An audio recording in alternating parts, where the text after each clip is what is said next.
Thanks. Thank you, Masha. I'm very happy to be here. I'm Matteo Bonera, creative director at the Visual Agency and a professor at Politecnico di Milano, and Masha pronounced it perfectly.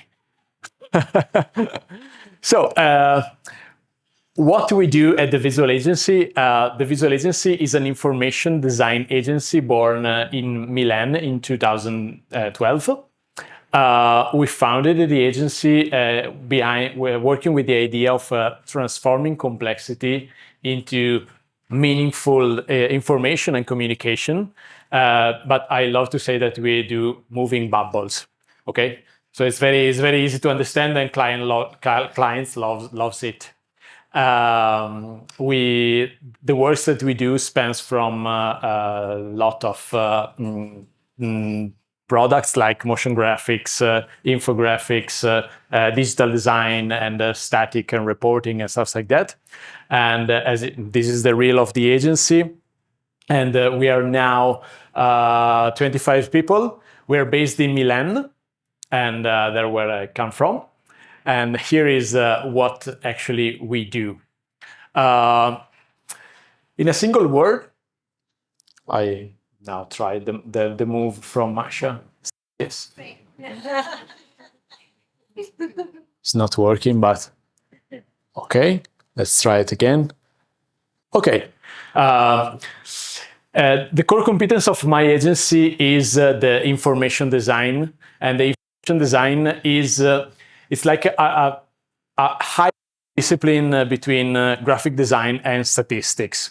And in order to understand what an information designer does, we have to with one thing, and this one thing is the moving that I'm doing. Okay, no, sorry, probably too much. Let's go back. Yeah, one, complexity. Does some of you know Larry Tesler? Raise your hand, Larry Tesler. No one? Someone of you knows copy-paste? Okay. Larry Tesler is famous because he invented copy-paste. Unfortunately for him, copy-paste was an action, so it's known, everyone knows it as copy-paste. But Larry Tesler is also famous because he invented something that is now known as the law of conservation of complexity.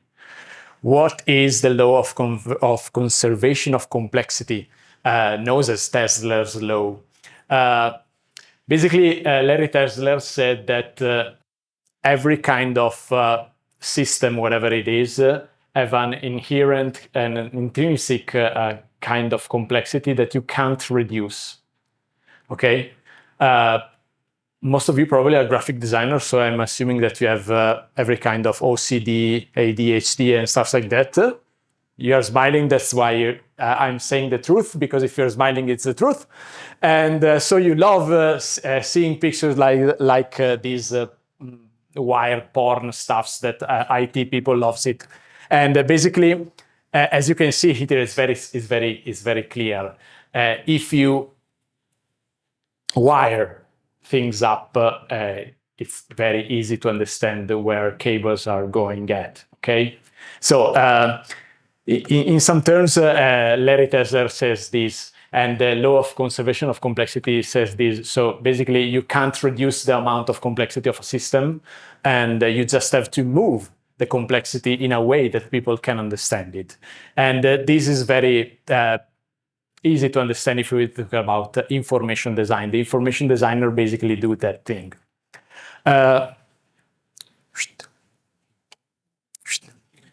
When we founded the agency, we were doing bubbles, not moving bubbles. These are still bubbles.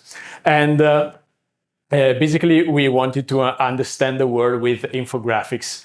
And this is a typical infographic that we did in 2013. At that time, in Milan, there was a lot of preparation for the Expo in 2015. And so people in the newspaper wanted to speak about how you can reach Milan with a flight.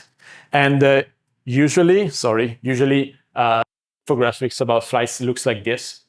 And unfortunately, this information is totally not relevant for the people who look at it. And therefore, working in the information design field means working in something that you can let people understand the complexity in a easier way. And then we come up with a visual model that looks like this. Milan is in the center, and every bubble is a city. The idea here is that you can reach Milan. Yeah, definitely. You know that if you have to move to Milan, you probably know how many hours does it take to go through Milan from the city that you come from. So you can't compress that time. But probably you have to, you wanted to know that probably one data that is more relevant for you is the how many flights a day you can find in order to reach Milan. So if there are 50 flights a day, you can reach Milan easily. You can't compress the time to Milan, okay? But you can probably find a lot of flights going to Milan. And so the idea is to transform the data that, for instance, I step back to the previous, if I can. Yeah, that one. If you want to make this thing more easy to understand, you have to change basically the way it's represented. So the idea here is to build something that is relevant for the people. And so the data that we represented is based on the number of flights that you can find from your city to Milan. And the size of the bubble depends on how many flights connect that specific city with other cities. So therefore, if you want to reach Milan, probably you have to reach London, which is a very big bubble out here. Probably there is a laser. Okay, this is London. And then you move to London, and then you can move to Milan. And in terms of paradox, Rome is farther than London to Milan, because there aren't a lot of flights that goes from Rome to Milan, okay? And this is what we do. And basically we build out an agency out of these things. We do a lot of projects in these years. And the one that I want to talk about is one about a famous guy that probably you know. I have to find, yeah. Do you know this painting? Do you know the author of this painting? Definitely yes. Okay. Leonardo da Vinci was also famous because he wrote a lot of codexes, a lot of text. And imagine yourself that when you're dying, someone take your all moleskins and build out a database out of your moleskins in your life about something. And actually, thanks to an information like this, we've been able to understand the whole opera of Leonardo da Vinci. And if you can look at this picture, I know it's a little bit blurry, but these are all the works of Leonardo da Vinci in terms of dimension. On the right part, you see paintings. And on the left part, you see writings of Leonardo da Vinci. Big square here is the Codex Atlanticus, and it represents 85% of the writings and sketches of Leonardo da Vinci that arrived as today. Probably you will know The Last Supper, which is this one, and the Mona Lisa, trust me, is this one, okay? So, the idea is that in 2019 was the 700th anniversary of Leonardo da Vinci, and we want to build with information design that speaks about Leonardo da Vinci. And thanks to this infographic, we've been able to understand the subject of what we wanted to represent with information design and data visualization. And the subject is the Codex Atlanticus, this big square here, okay?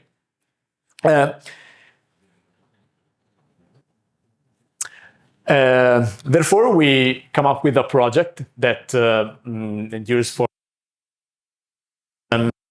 It's a self-initiated project that won an award in 2020 here at Indigo Award. And this project deals with using information design in order to access the complexity of the thoughts of Leonardo da Vinci.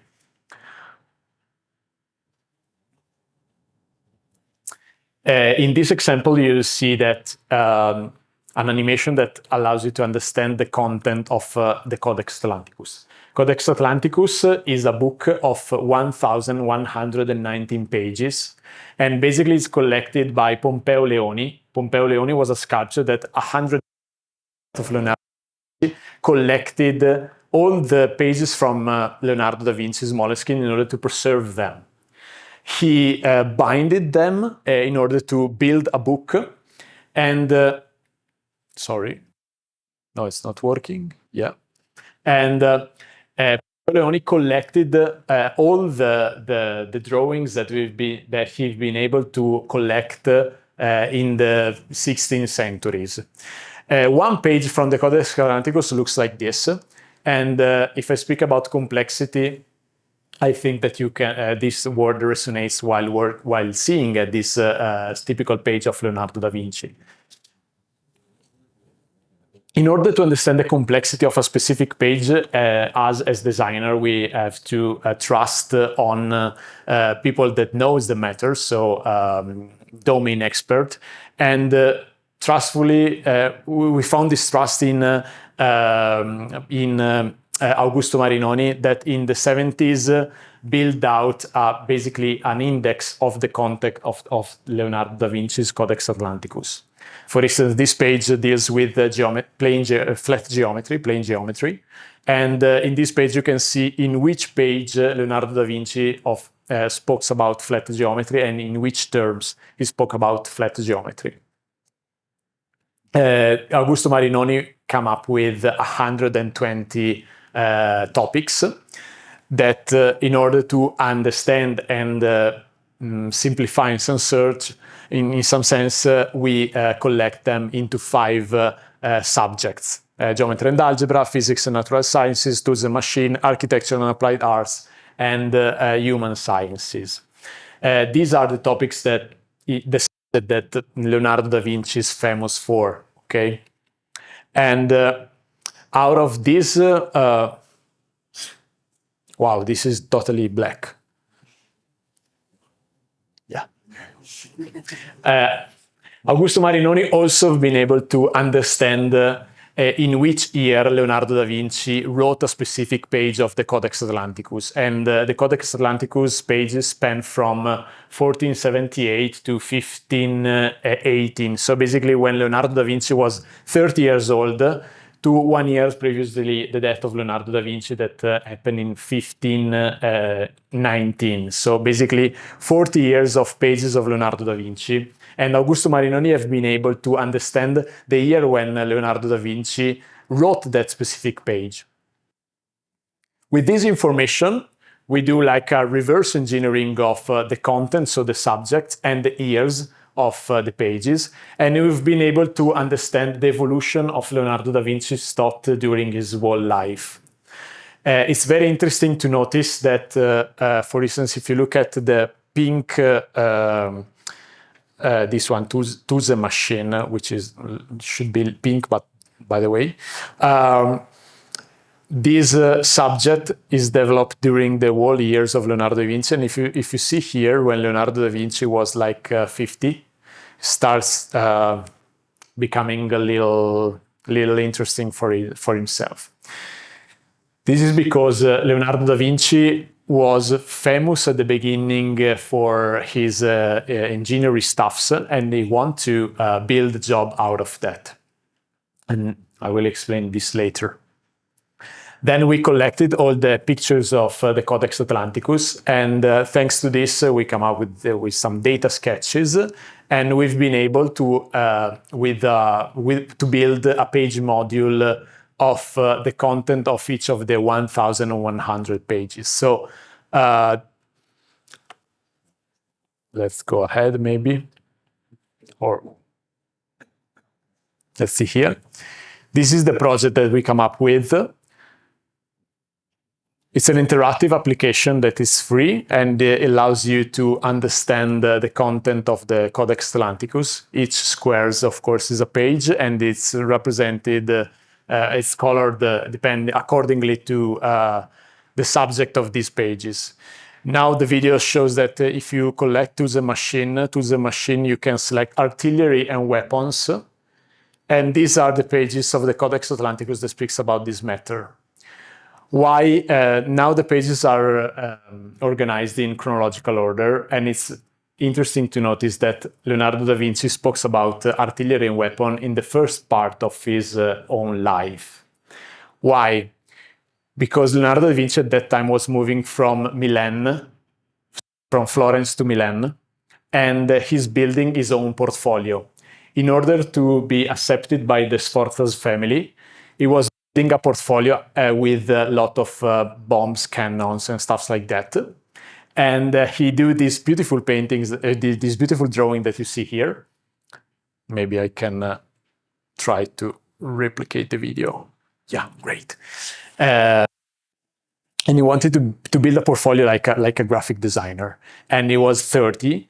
And it's interesting to notice, for instance, in this part that now the video is selecting geometry and algebra rather than to the machine. And while growing older, Leonardo da Vinci started speaking about geometry and algebra. And this is very interesting to understand because probably while growing older, we're trying to, I don't know, as designer, in some sense, we're being fascinated with something more ethereal, not very concrete.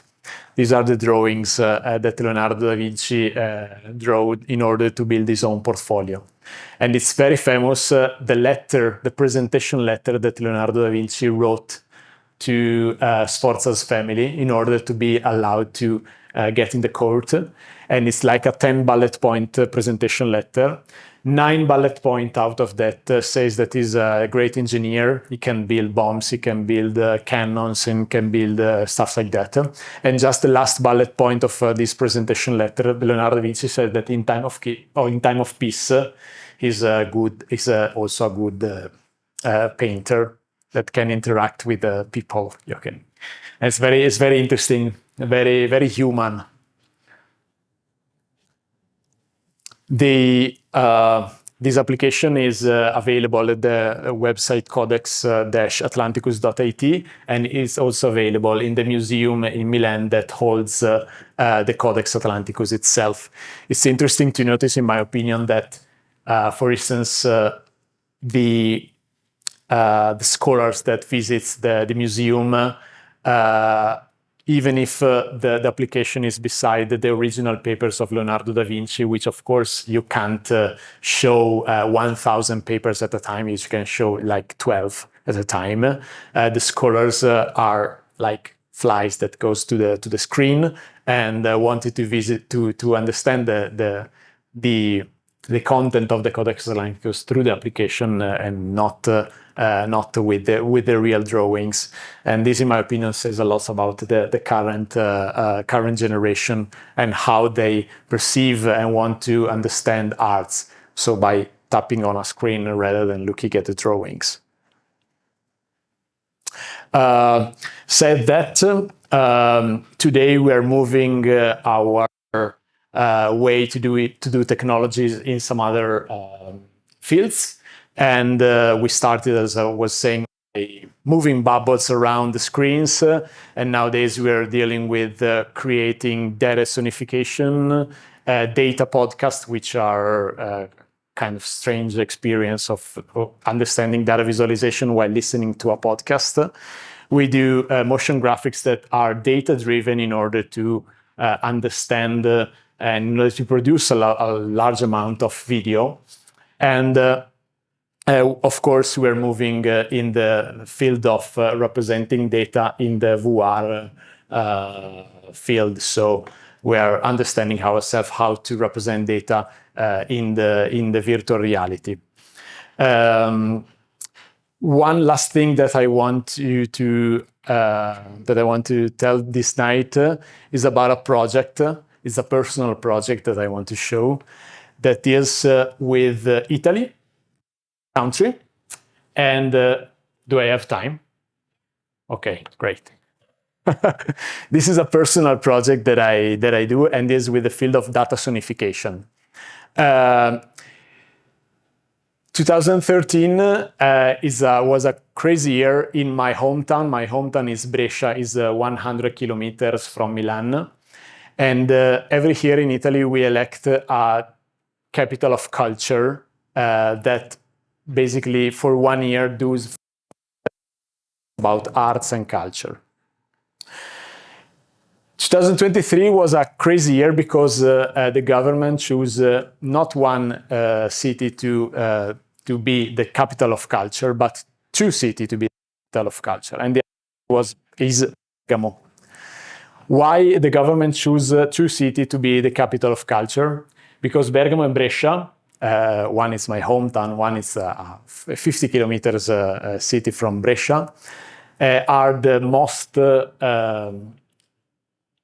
are the cities that have been most hit by coronavirus disease, and where it all started in Europe. It's Bergamo and Brescia, and therefore the government chose to join the city in a unique festival that big in order to let them, in some sense, find a way to redeem their self. And I proposed a project about data sonification for these 2 cities. The project that I come up with was called Land Music, and it's a project that deals with the data of victims from COVID-19. It's a project that deals with the sonification of data. You can visualize data, but you can also transform data into something that you can hear. I don't know if you're aware of, I think all of us, have experienced the lockdown periods, and in that specific moment, we've been, there's a lot of calm in our homes, okay? And there were 2 sounds that you can constantly hear. One is the sound of the ambulance, and the other is the sound of the bells sound. Because when people dies in Christianity, the tower bells sounded, okay? And with a friend of mine, we have this project that deals with do music related with spirituality, and we want to redeem the sound of the bells to the people, and let's say, take the sound of the bell and give him the original significance of community. You know, the bells represent community. When the bell sounds, the community starts to gather. And we come up with an idea of data sonification with the number of victims of COVID. And the idea is to represent the number of victims of COVID with tower bells. So we take the data of tower bells, of victim of COVID, and we wanted to bells to sound the number of times that these victims have been took place in the last 3 years of COVID. The result is this. If you can come up.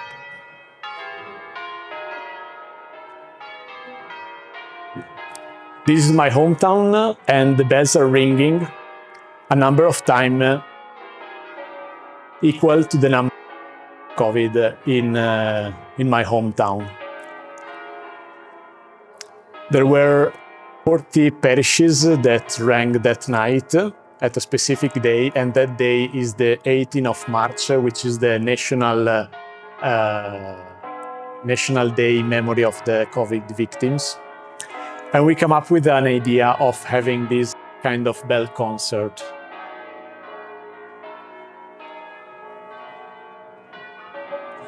Let's go ahead.